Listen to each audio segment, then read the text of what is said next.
আজি ঘৰৰ পৰা বিদায় ল'ম ৰাইজ। দেখিছে নহয় চাউল চালি আছোঁ। উপায় নাই, নিজৰ বাবেতো কৰি ল'বই লাগিব। এইফালে আকৌ মায়ে লাই শাক ছিঙি আছে। মই বোলো হ'ব, এজনীহে মানুহ, ইমানকৈ নালাগে। কিন্তু মাৰ মন, কিনো কৰিম, মোনাত ঠেচি ঠেচি ভৰাই পঠায়। খাবলৈ ভালেই লাগে, কিন্তু নিওঁতেহে মছলা ওলায়।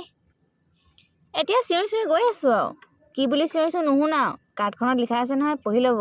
এতিয়া পা মছলা, ডিঙিৰ মাফলা গৈ মোনাৰ ৰচি হ'ল। সেইকাৰণে মই বস্তু বেছিকৈ আনিব বেয়া পাওঁ।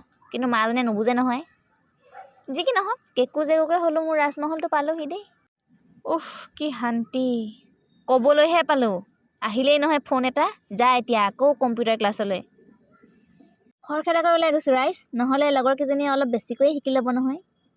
বাহিৰত থকা সময়খিনি ভালেই লাগে, কিন্তু ৰুমলৈ আহিহে কান্দোৱেনে হাঁহোৱেনে ভাবিয়ে নাপাওঁ।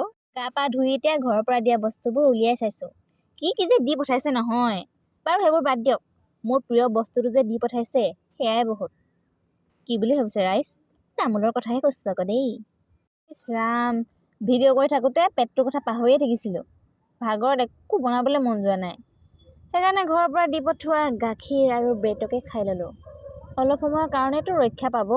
পেলুকেইডালৰ কথাহে কৈছোঁ আকৌ দেই, বেলেগৰ কথা কোৱা নাই। আকৌ গধূলি ওলাই গ'লোঁ বজাৰ কৰিবলৈ। শেষেই নহৈছে ৰাইজ, কি কৰিম, কাম ওলাই যায়।